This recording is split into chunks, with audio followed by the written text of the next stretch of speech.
Time to take a look at Slaanesh since the Enrage changes this replay from Captain T-less, and already right off the bat I see some Chosen with Hell Scourges, very cool choice.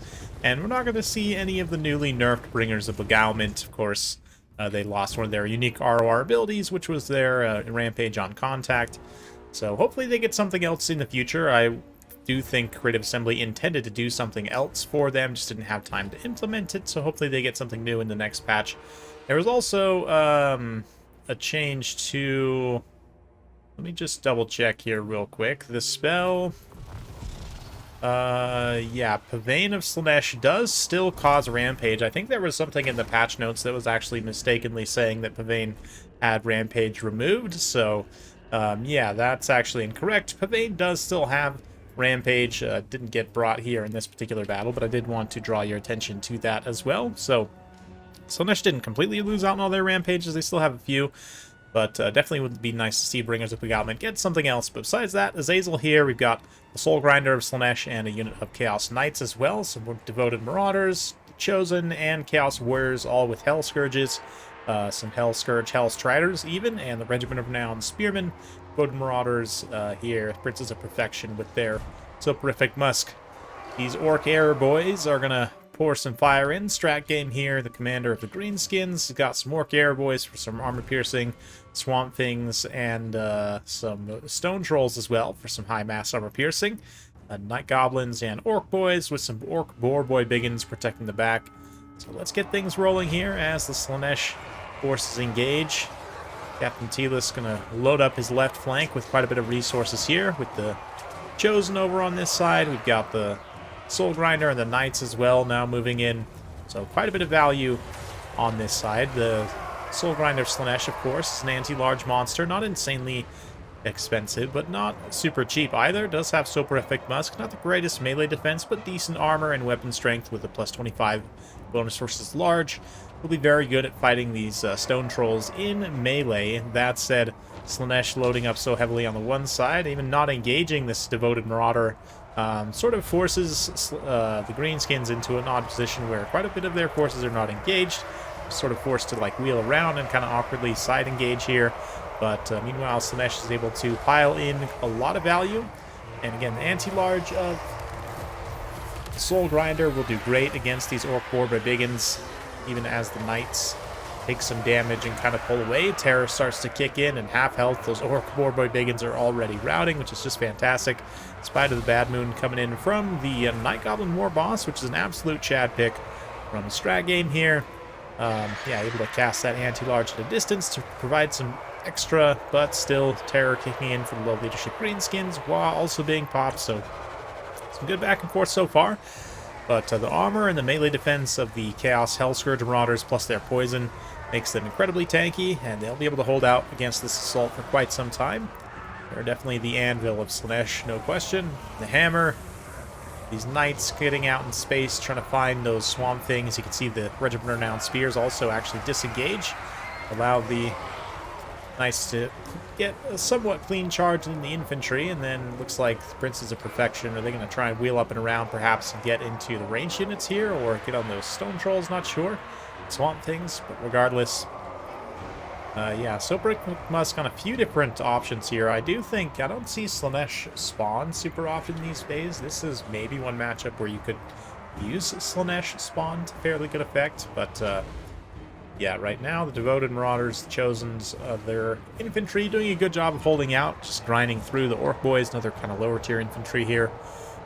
Excuse me. Yeah, the melee potency of Slaanesh definitely quite good. You can see these Hell Striders here got to beat up a little bit, but now going to be used as proper light cavalry to chase some routing units. Even though Hell Scourges and or the Hell Striders rather, right now are just not overall that fantastic of a unit. As light cavalry, they can definitely pay for themselves just purely chasing routing units. You see the Pavane of Slaanesh. Oh, it did actually get brought here. I didn't realize. I thought he didn't have it. Maybe I just missed. Oh, no, it's here. Okay, so Pavane is being brought to use as an enrage and damage spell. Also drains vigor.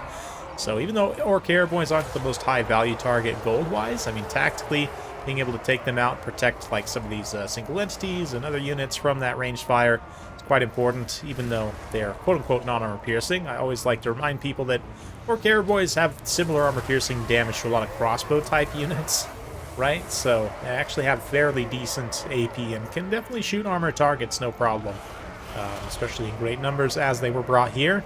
But front line starting to collapse a little bit for the Greenskins. That said, Slaanesh doesn't really have the power immediately to overrun. You do see the Knights going for a nice wide flank here to try and get back in this backline area, but there's just the one Knights, the Hellstriders. Yeah, still chasing some routing units over here. Could come in and clean up a little bit as well, but some sneaky schemes from the Night Goblin War Boss, able to wear down the Soul Grinder with plenty of support and lots of armor piercing. Units around here makes the Soul Grinder very sad. It's going to quickly face some demonic instability and just nope out of existence, as demons love to do. Soul Grinders are cool. They're not crazy good. Could probably honestly stand to be like 1,600 cost, maybe, instead of 1,700. I don't know. You guys will have to let me know what you think about that in the comments down below. I don't want to make them too overpowered. Certainly some are stronger than others, like the Tzeentch Soul Grinder is no problem being very effective, considering how accurate it is. The Nurgle one also, being able to accrue value at range is good. It's really just the two melee-oriented Khorne and Slaanesh ones that are a little bit trickier to use in practice. But yeah, Stone Troll's getting routed by the Terror there. Nice Lash from Slaanesh, also gonna get that nice map-wide effect. Juicing up the melee attack for everything. Chosen, just fantastic stats overall. Even if their weapon strength isn't all that great. Attack, defense, armor, all that, very good. Allows them to just fight it out with many different types of units. Zazel here, also chasing some stuff. Right now, balance of power is looking fairly even. I mean, the Greenskins are having some leadership issues, but critically, the Night Goblin War Boss is still alive, and likewise, it's got lots of units coming back from route in for, multiple waves of attacks here. Is going to be able to keep up the pressure. Stone Trolls also have plenty of capacity to regenerate here. Swamp Thing's been beat up pretty badly, but still, again, plenty of healing cap space on them. So as long as the Trolls can continue to survive, not get routed too much, they should be able to continue to be effective throughout the later phases of this battle. A few more Orc Arrow Boys landing some shots there. Again, that AP damage definitely hurts the Knights. Much more so than something like a Peasant Archer or even an Elven Archer, to be honest. Those big, strong Arrow Boys and their big, strong bows definitely do some damage. They're really going to be doing some friendly fire damage in here, too, though. They're not crazy accurate. Not nearly as accurate as Elven Archers, but the Hell Scourge is there. Getting pretty well surrounded, and as do the Knights. These Warrior Hell Scourges. The Chosen Hell Scourge is painfully slow, just trying to chase down some Orc Arrow Boys. But Slaanesh kind of gets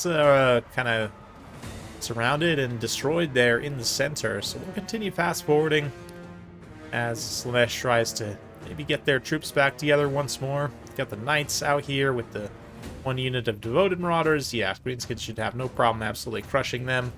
Knights nope out once again. Wheel up and around. They're going to try and reunify with the Chosen.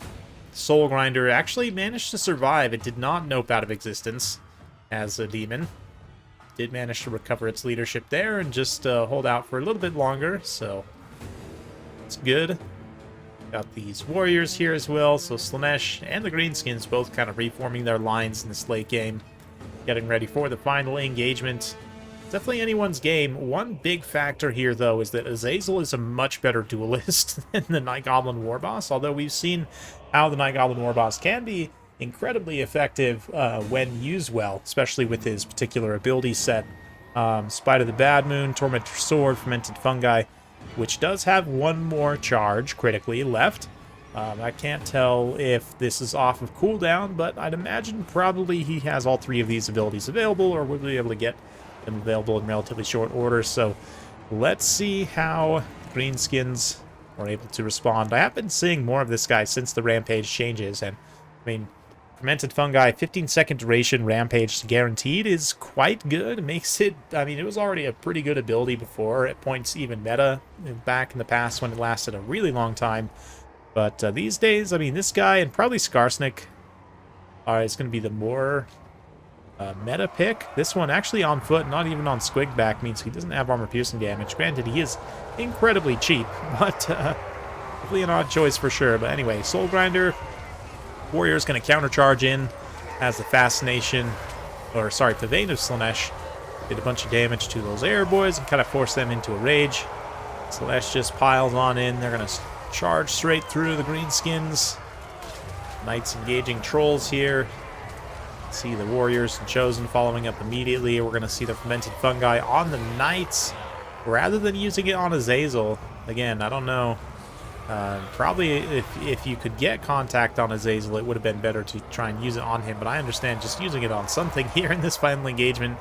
The odds weren't very well in Greenskins' favor. Slaanesh just very much superior stats, leadership especially.